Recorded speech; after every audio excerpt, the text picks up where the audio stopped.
As somebody who lives and breathes food and wine, I know that every dish has ingredients that go into it to make it special. And we're a little bit like that ourselves. Where we come from, how we grew up, our origins, our provenance make us who we are. So tonight I've invited 4 friends over and I've asked them each to bring a dish that reflects their story. And there's some secret ingredients in these family histories that you won't believe. Learn how this storybook setting frightened Home and Away's Lisa Gormley. So it was a really, really scary time. How a curry tells the story of journalist Indira Naidu's childhood. I've actually never even been to India. And the decision that changed my life. I had no real passion for becoming a chef.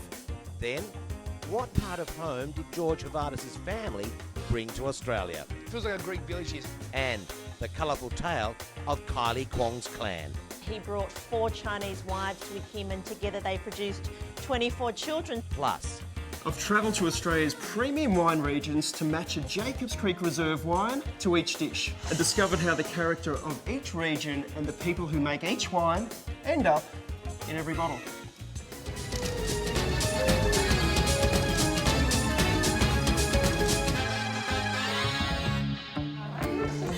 Oh, thank you. How are you doing? Oh, really well. Oh, this is beautiful. Thank you. There we go. Grab a seat.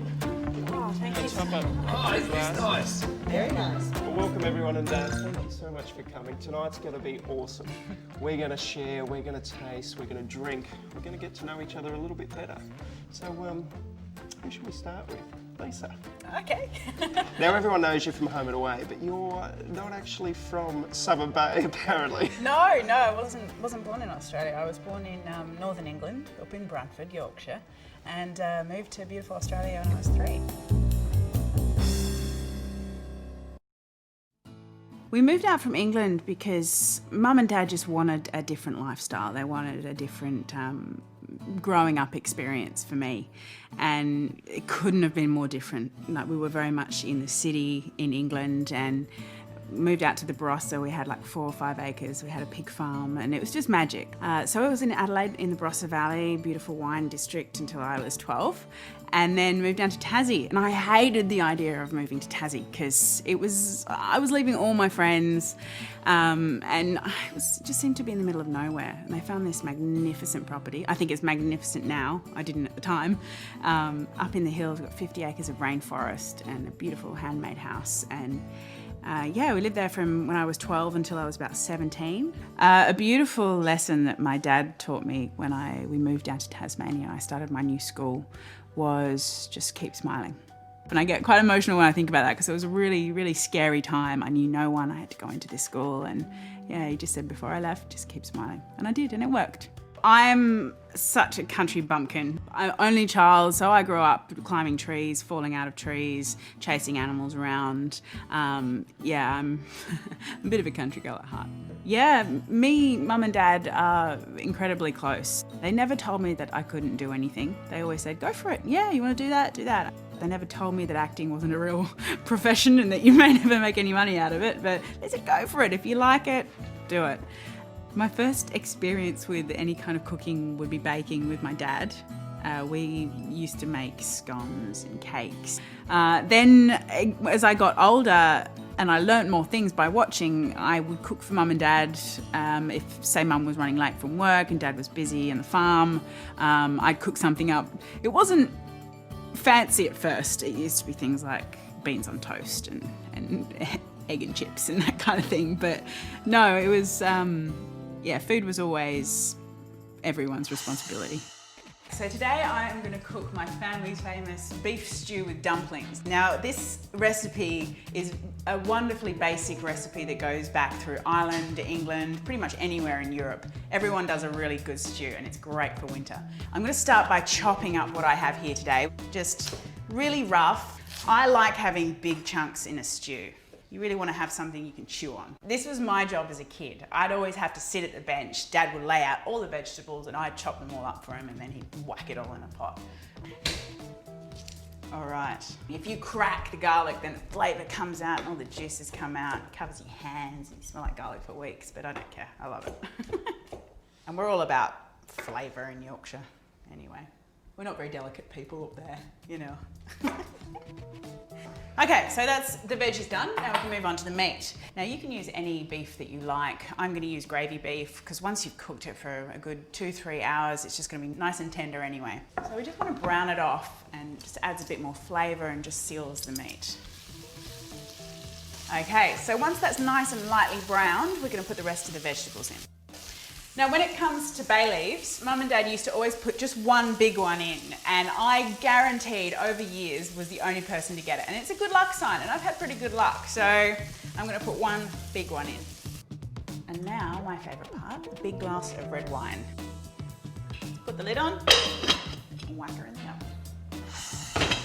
Okay, so this has been in the oven for about 2.5 hours. Let's have a little look. Woo, yep. Smells good.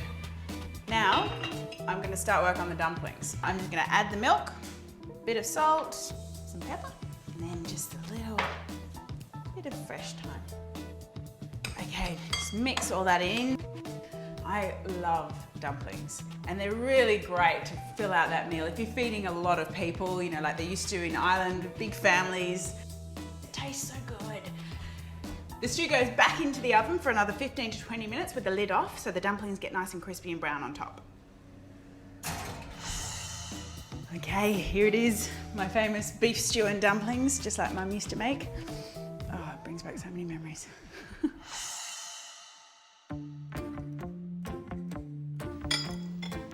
Can't wait to taste. There we go, let me know what you think. Who taught you this dish? This is one of Mum and Dad's favourites. Every time we had a bonfire, we used to serve this up, feed the masses of the community that would come over for the party. One pot wonder? I love it. Yep. This is good. It's delicious. And tell me about the dumplings, Lisa. Very much ration food, filling out the meal, making it go as far as possible. Keep you going on those cold British nights. This is perfect. Goes with the wine as well. I got bay leaf. Yay, that's meant to be lucky. Lisa, this stew is absolutely delicious, and it goes so well with the Shiraz because it's peppery, it's got that element of spice to it, and the fruit characteristics of that just work so well. You know, it's a great winter wine with a great winter dish. Cheers. Cheers.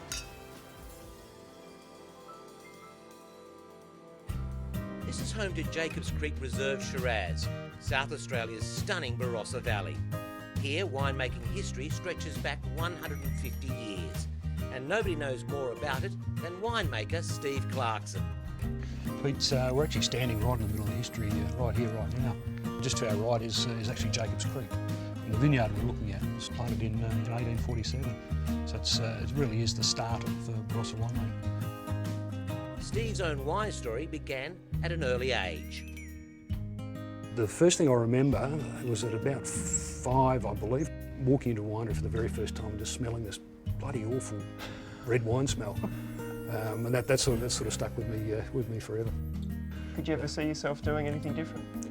No, I don't think so. There's something about the harvest of grapes, and probably even earlier than that, spending a bit of time in the vineyard and actually watching the fruit ripen, making a decision to actually when to pick, and then following through the process. No, there's nothing else like it. So Steve, this is one of your babies? This is it, Pete. This is the 2010 Jacobs Creek Reserve Barossa Shiraz. So what makes the Barossa such a wonderful region for growing Shiraz? So the climate is the main thing, Pete. Combined with the fantastic old soils that we have here in the Barossa, particularly the Barossa floor. We've got some of the oldest soils in the world. But it's the warmth of the day during the growing season and during harvest, which actually provides the flavour. It's wine that's powered by the sun. It's a solar wine. So what are we looking for? So initially colour. The red crimson's something we really look for in a solid Barossa Shiraz. The next thing is the smell. So really looking for that intense blackberry, blackcurrant notes. We then go for the taste.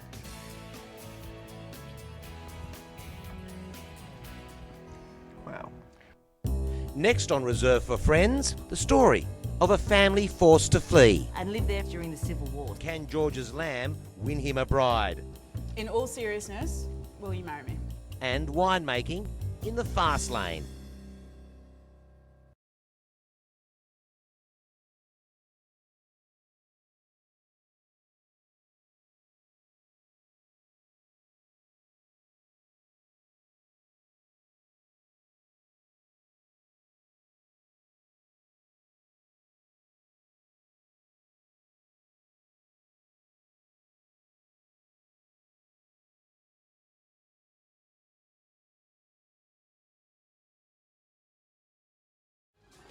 I've invited 4 friends to share their family stories through dishes that tell that story.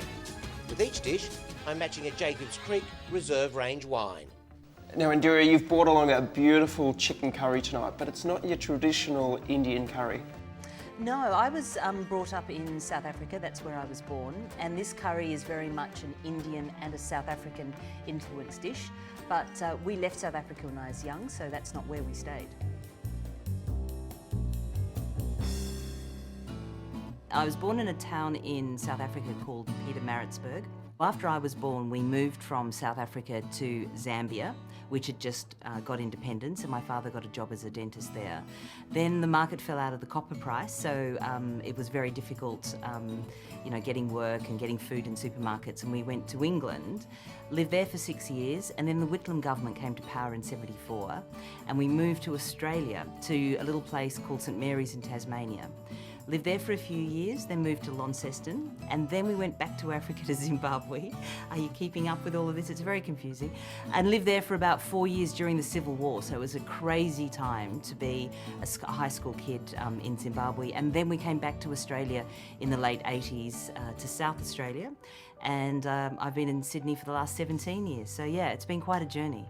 A lot of people don't realise that South Africa has a huge Indian population. So my ethnic background is actually Indian South African, 5th generation. People are always surprised when I tell them I've actually never even been to India. My parents tried to grow things wherever we were, especially Indian ingredients and spices that you couldn't find in shops. So they were always gardening. There was always some weird seed that a relative was smuggling in from somewhere that we would plant up and grow in our greenhouse or garden because that was the only way you could get some of these herbs. The hardest thing about television work is you don't know where you're going to be from, hour to hour, day to day. You eat your food in the, newsroom, over your keyboard. So for most of my media, news broadcasting life, food was sort of secondary. I started the Edible Balcony because I really wanted to reconnect with my food, where it came from. I didn't know what was in a lot of these things that I was eating, and I wanted to understand it more. But because I live in an apartment, I thought, could I grow a few things and do it on a balcony? And it started my whole journey of growing my own food and vegetables, leading to me growing 43 herbs and vegetables in 1 year, producing 70 kilos of produce. The dish I'll be taking to the dinner party is a chicken curry that my mother and my grandmother have been cooking for over 40, 50 years. Because my mother and her mother learnt to make it in South Africa, it has a few ingredients in it that maybe a traditional Indian chicken curry wouldn't have. Well, the first thing that really adds a lovely flavour to this curry is using ghee, and it gives the curry a wonderful, nutty, buttery base to it. Once that ghee is melted, add your onions. It's so amazing, every time I cook with ghee and cook with onions, it just immediately takes me back to my childhood. These were the aromas and the flavours that filled our home almost every night from my mum's cooking. So they're very evocative smells. So I've got some cardamom, some cumin, turmeric, and this is the interesting one, paprika, because again, it's not a traditional Indian spice to use in this curry. Okay, well now the chicken goes in, and I always try to cook with organic chicken because it just has so much more flavour. So what happens now is the drumsticks stir fry in this beautiful onion, garlic and ginger and spice mixture. And what you want is for all the drumsticks to get a lovely coating of those spices, and that then goes deep into the meat. Now the curry leaves go in, and this is my favourite part because these are the curry leaves grew on my edible balcony. And because they are so fresh, they're even more pungent and more aromatic than the ones that you could buy in the shop.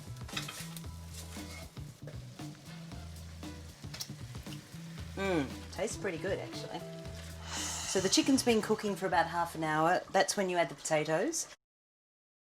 After the potatoes cooked for about half an hour and the whole dish is cooked for about 1 hour, then it's done. So it's just a matter of putting some fresh rice on a plate, a spoonful of your curry, some coriander, and you're ready to sit down at the table. Indira, this smells and looks so delicious. This is so good. I can really taste paprika there. Tell me about that. Is that unusual? Yeah, very well spotted, Kylie. The paprika is quite unusual, and this dish traditionally wouldn't have paprika in it, but because my mother learnt to make it in South Africa and they were influenced by the Northern African spice trail, we had paprika in a lot of our dishes. With a great curry like this, you need a clean, crisp white wine. This Chardonnay fits the bill perfectly. It's got flavours of white peach and nectarine, but they're not lost. They actually complement what you've actually cooked here. I think it's a really good match.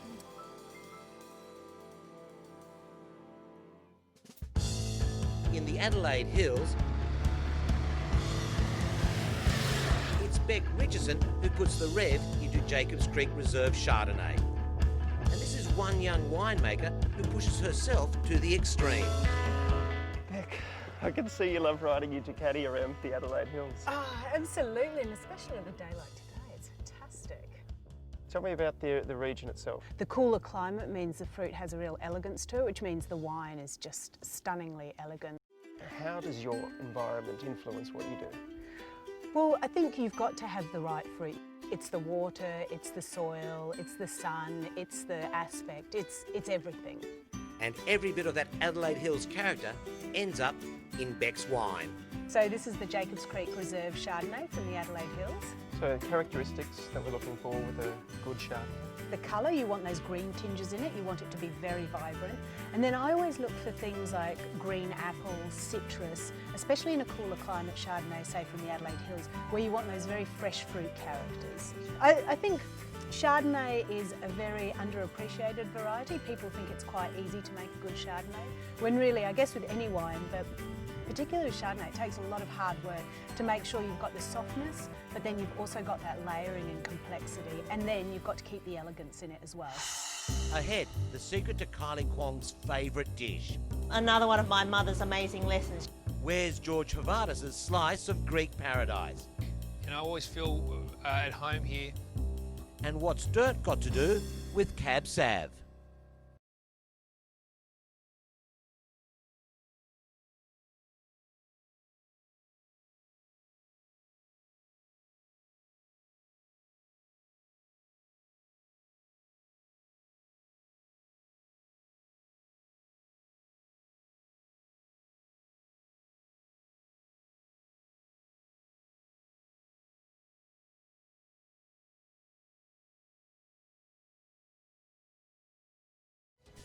Through dishes they've prepared, we're uncovering the secret ingredients in the family histories of some famous Aussies.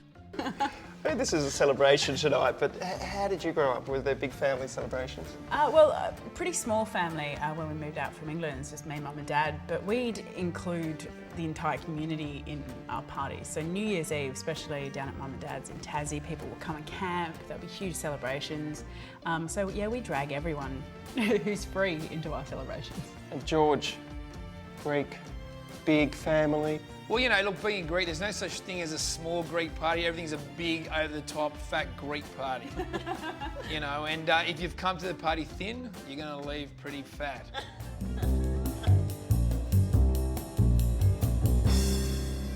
I'm glad that you guys could join me at my grandmother's place. It's where I grew up. There's a lot of history here, a lot of stories. My family background is from the island of Lesbos, otherwise known as Mytilene in Greece, northeastern Aegean. Pretty much my grandparents came out from there. Both sides of my family are from there, my dad's side and my mum's side. Mum was born here. They came to Australia looking for a new life. They brought a lot of the old ways here, the culture, the food, the hard-working attitude. We've always been involved in hospitality and restaurants, and it's funny because both sides of the family, my mum's side and my dad's side, both had restaurants and cafes. So dad's had a cafe called Isabella Coffee Lounge in Summerhill, and my mum's side had one called The Regent, and that was in this area in Parramatta. Let me check that. Hey, Vilma, where was The Regent Cafe? All right, so The Regent Cafe was in Church Street, Parramatta. And now I've got my own restaurant called Piatto with my brothers and my mum and dad, so it's kind of always been in our blood, food and entertaining. Being an actor and involved in restaurants, it's perfect for me in terms of restaurants is hospitality. You've got to be open and entertaining to people. At the same time, I also use that as a fantastic ground to do my research. I mean, I work with my brothers, and I work with my mum and dad, and we work in a restaurant that runs 7 days a week, breakfast, lunch and dinner. And we're still mates. You know, yeah, sure, we argue, but that's part of communicating in my family. We argue, but then we get over it. What I love about my grandmother's place is the most important part, and that's the backyard. Look, growing up as a kid, pretty much the first 8 years of my life, I spent in this backyard. This yard used to be a massive veggie patch. And there was veggies from that fence all the way to that fence. And whatever my grandfather, George, who I'm named after, and my grandmother, Poppy, grew, pretty much went straight into the food that we ate. Everything was fresh. It feels like a Greek village here sometimes when you get away, you know, and it brings a lot of memories back. And I always feel at home here and very comfortable. If there's one thing that I would pass down to my kids that I've learnt from my grandparents and my parents, it would be the importance of family. Because the families at the moment, I guess, people always seem so busy. I think it's important to take time out of your busy lives and just get together, because in the end, family gets you through a lot of things. I'm cooking my favourite dish, the lamb roast, stuffed with vegetables all around it. And I always say you can't have a lamb roast without feta cheese and taram salata. I'll put that on everything. I mean everything. I have taram salata for breakfast, so, and for, you know, everything. So that's going to be my specialty. That's what I'm bringing to the table. Okay, so we're going to whack some extra virgin olive oil in our pot, throw our onions in there, saute that off. Once that's done, we're going to throw in our minced meat. We're going to brown it. Once it's brown, we're going to start throwing in the rest of the ingredients. Tomato paste, cherry tomatoes, rice, sugar, black currants, pine nuts. We're going to whack in some parsley, some oregano, red wine. We're going to turn it off, let it rest. Okay, so we've let that cool off for 20 minutes. Now we're ready to stuff the lamb. So basically, we're going to grab our stuffing, we're going to throw it into our lamb, we're going to make sure all the pockets are full, get our cooking string, tie it up, grab that, throw it in our casserole pot, and then we're going to grab that pot, throw it in our oven, which I've already preheated at 180 degrees, and let it cook for 2.5 hours, ready to go. Pete Evans, watch out.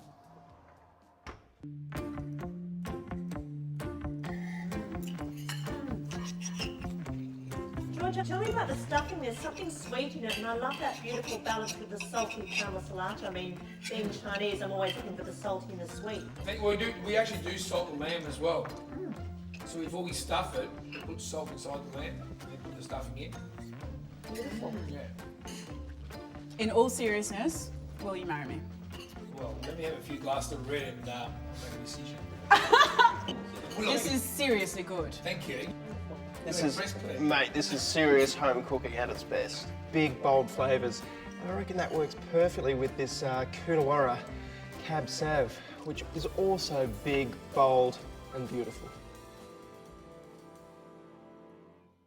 In the far southeast of South Australia is the Coonawarra.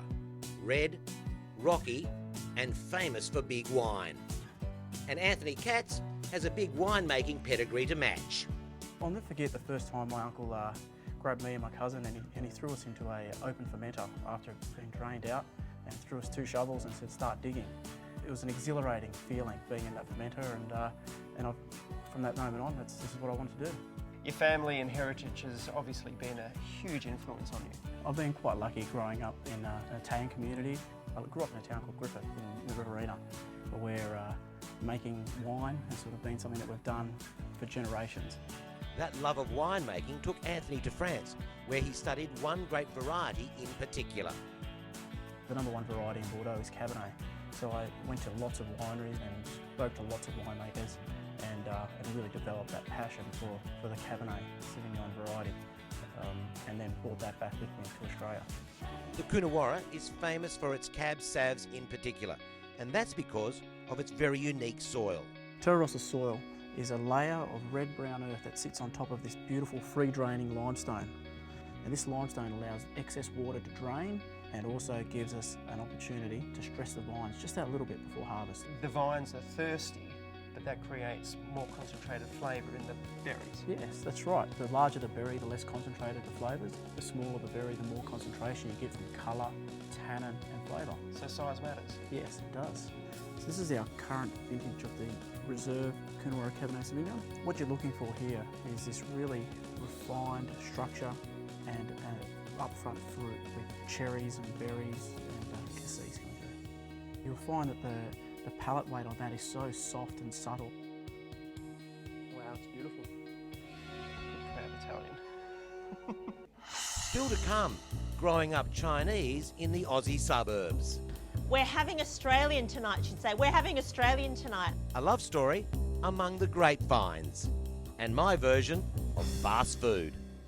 Now you can tell me about your favourite family dish and the story behind it, for a chance to win a seat alongside me at Australia's longest reserve table. You bring the dish and Jacobs Creek Reserve will bring the wine. Log on to yahoo7.com.au/Jacobs Creek Reserve to find out more.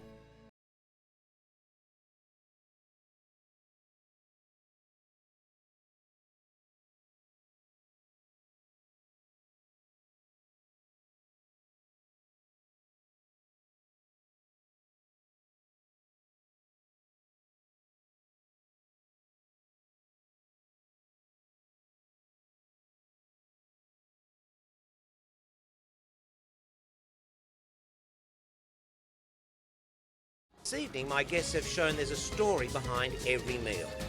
And with Jacobs Creek Reserve, there's a story behind every wine. This one starts 60 years ago when grower Ron Childs first supplied Jacobs Creek with grapes. Yeah, leave a couple of buds there. I used to tell my mum, give me 5 years in the Barossa and I'm gone. She said, Ron, why? I said, Mum, I just hate this job. Pruning? I hate it. I hate the pruning. I want to get back on the farm and drive tractor. Well, now it's 60 years and I'm still here. Now, Ron, you met the love of your life here in the Barossa. Tell me about how you met Gladys. I met Gladys on the at Tanunda at a youth assembly, Australia-wide youth assembly at 3:39 p.m. in the afternoon. Don't get it wrong, mate. She's listening to you. Yeah. But no, she's been a wonderful wife. She's really been great. Here she is. G'day, Gladys. What are you up to there? Tying vines together. You guys make a wonderful team, don't you? Does make a wonderful team. Come on. I'm sure everyone wants to know, what's your secret? It was love at first sight. We milked cows together for 20 years. Yeah, we've always worked together and that's why we're still together. Ron and Gladys's story is just one of the many in a long history of Riesling in the Barossa. Jim Keane is a local wine historian. The German settlers brought the Riesling here and it was what they knew how to grow best. And our conditions really suit Riesling. We have very much a Mediterranean climate here where we have very warm, dry summers. And that's what Riesling really enjoys. It grows well in this soil type, but also in the climatic conditions in the Barossa. So, Jim, what is it you love about the Barossa Riesling?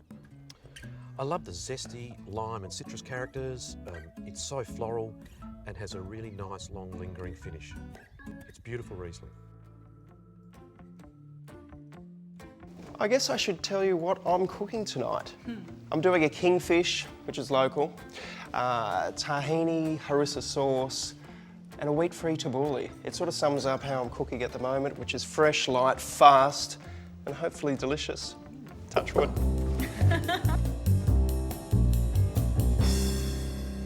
I've grown up around the ocean, and I think that's what really defines us as Australians. We do gravitate towards the coastline, and I've found the best times of my life have been around or on or in the ocean.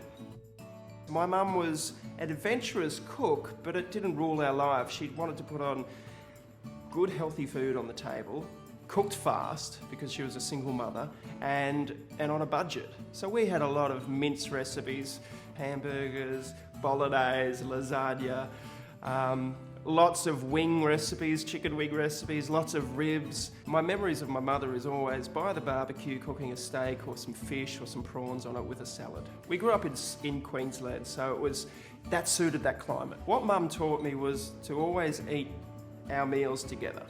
And it was just me and my mother, a very small, tightly knit unit.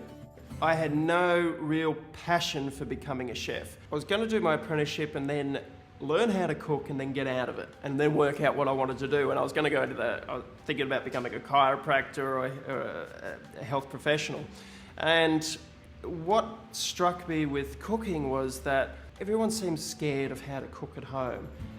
And for me, I found it very, very simple to do because it's a list of ingredients, cooked in a certain method with a result. Once I realised that that was what cooking is about, that anyone can do it, but let's make it accessible for people and take away the fear, then that's when I thought, that's going to be my mission.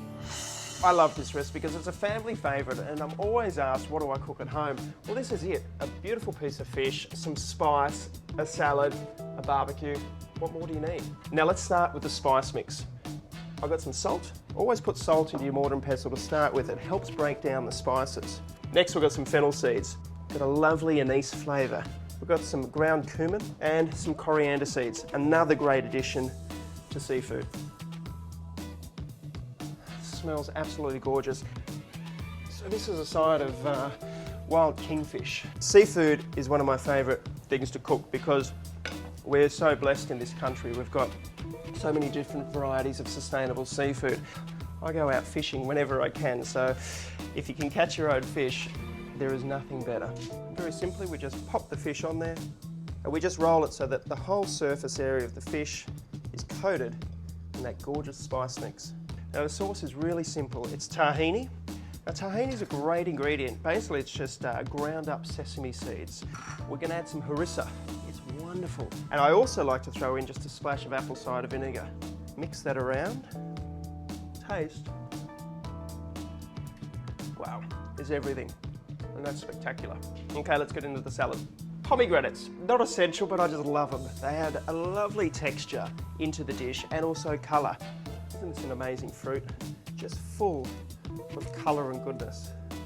Next thing, a basic tabbouleh, where we've got some cucumber, some tomato, one of my all-time favourite ingredients, and my daughter's favourite ingredient, avocado. She's loved this from about the age of 1. Into the bowl. So the avocado's in, gives a lovely richness to this dish. Now we're ready for some fresh herbs. Let's go cutting.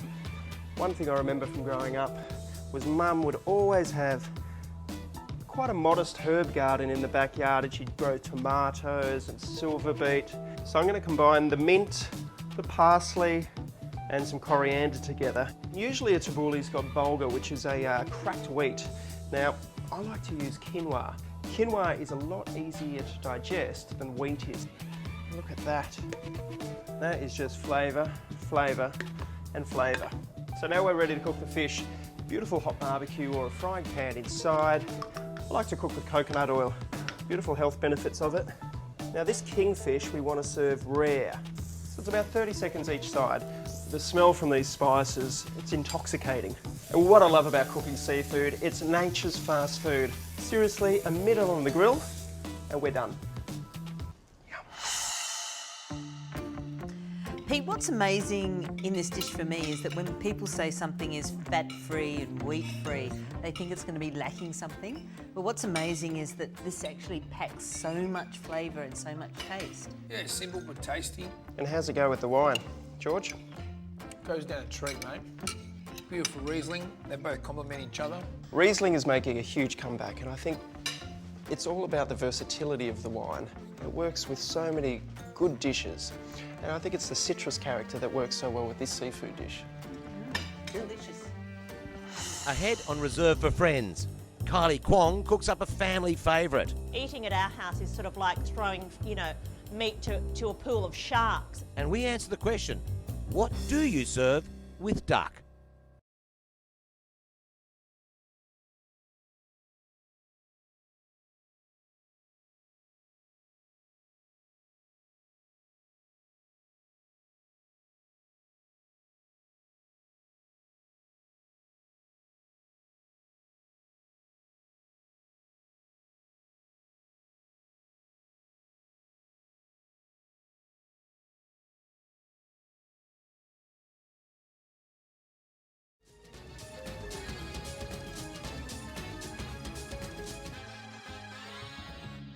We've had some incredible dishes tonight and we've learnt a lot about each other and a lot that I wouldn't have expected.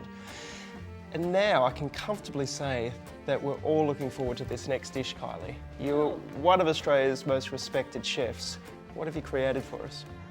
Because it's such a special occasion, I wanted to offer you one of my very special dishes, crispy skin duck with organic orange sauce. And it's actually an interesting dish for me because Mum actually taught my two brothers and I how to chop up a whole duck out in the backyard, you know, from the age of 7. So I have very fond duck memories. My heritage is incredibly colourful. My great-grandfather arrived to the Australian shores in the late 1850s. He brought 4 Chinese wives with him and together they produced 24 children. They lived up in Darwin, which was then called Palmerston. He had 4 gold mining leases. He ran a general store. And the best part about this story is they all lived under the same roof. Lucky children, they all had 4 mothers. We grew up in North Epping, the northwestern suburbs of Sydney, and we were the only Asian family in North Epping for the first 13 years of my life. We had lots of friends because they all wanted to come to the Kwong's house for Mrs. Kwong's cooking. I mean, there was no Vegemite sandwiches, there was fried rice, there was soy sauce chicken, Hokkien noodles. My mum's just such a beautiful cook because she cooks with lots of love. And my best friend, Helen Adams, was my neighbour, an Australian girl. And I always wanted to go to Helen Adams's for dinner because they were cooking savoury sausages and mashed potato and had this beautifully set table with, you know, bread in baskets and wine in crystal goblets and beautiful French napery. And then there was our place. She wanted to come to our place for dinner every night. It was like sort of, you know, a round table, Mrs. Kwong's 5 or 6 Chinese dishes on the table, shared meal, chopsticks. And of course, eating at our house is sort of like throwing, you know, meat to a pool of sharks. It's very different. So we spent a lot of time sort of hopping over each other's fence. Food has always been an important part of myself and my family. I mean, I'm Chinese. I mean, what else do we do? It's just food and family. Sunday mornings, Mum would announce to Dad and I and the boys, we're having Australian tonight, she'd say. We're having Australian tonight. And we'd all run around the house crazily excited because, you know, we wanted something different. We had Chinese 6 nights a week. So she would cook her famous Pauline Kwong roast chicken, and she would roast the chicken in a big sort of baking tray, but she'd actually sort of make the chicken out of hoisin sauce, oyster sauce and plum sauce. And all of my girlfriends who used to come over, or Helen Adams, used to say, oh my goodness, Mrs. Kwong's roast chicken is the best. It's so tasty. And that's because she had all of these Chinese sauces in it. My heritage totally informs the way I live every day. I learned, you know, apart from learning how to cook at home from my mum, just living within that Chinese extended family. I mean, there's thousands of Kwongs on the planet. So to just be a part of an incredibly large clan is an amazing feeling. So I'm cooking the crispy skin duck with organic orange sauce. And the most important thing with this recipe, of course, is to source the best quality duck. Another one of my mother's amazing lessons, you know, fresh is best. Put generous amounts of Szechuan pepper and salt on the duck. Make sure you cover all parts of the duck because all parts of the duck will be eaten, and then refrigerate overnight. So the duck's been marinating overnight. It's flavoursome, it's very tender. I'm going to steam the duck now.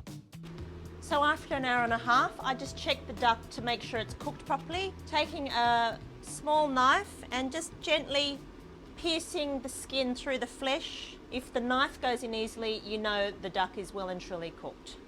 So the duck has cooled down now, so it's easier to manage. And what I'm going to do first of all is I'm going to cut the duck in half.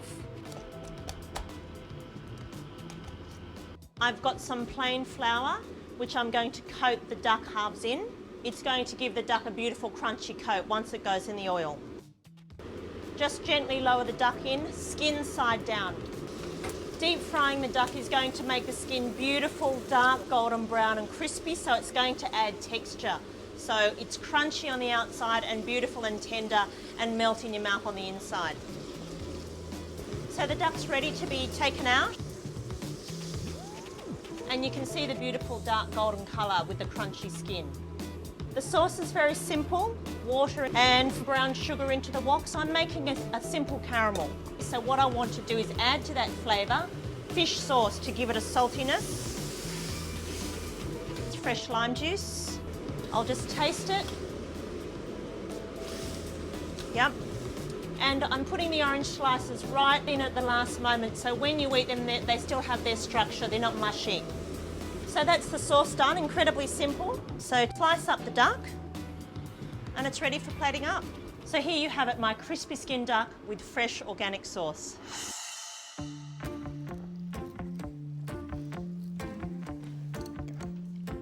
Kylie, I'm loving that texture on the skin, that lovely crunchiness. It's about the texture, isn't it?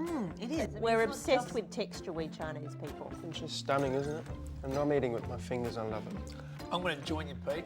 All right, I mean... I was struggling with the chopsticks. So Pete, I've always found it really difficult to match a wine with duck. What would you suggest? Well, duck matches really well with one style of wine in particular, and that's Pinot Noir. In the chef world, duck and Pinot is like strawberries and cream. They just work hand in hand. It's the savoury spice notes that come out of the Pinot that work so well with duck, but especially a dish like yours, Kylie, where it's got the cinnamon, the star anise. It's a match made in heaven.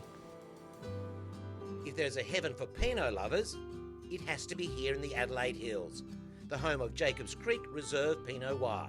Sam Vergara is from a family of passionate grape growers. My parents are from a little town in Calabria, which is southern Italy. My dad, he never went to school. At 5 years of age, he was in the mountains tending to the sheep.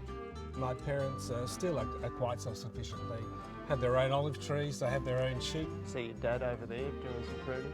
My dad is one of those sort of people that you just can't keep him away from the land. He enjoys it. He gets up early in the morning and he's here till dusk.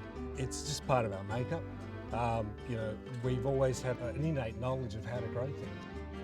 The environment that you grow on makes you as a person. It gives you that character. I feel it's a part of me. I just can't let go.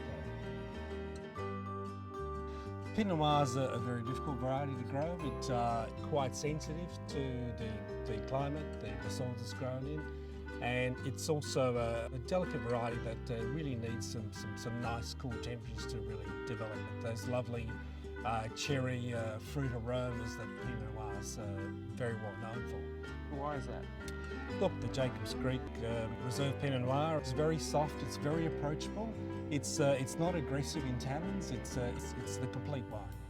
Up next, we'll tell you how you can win a seat at Australia's longest reserve table.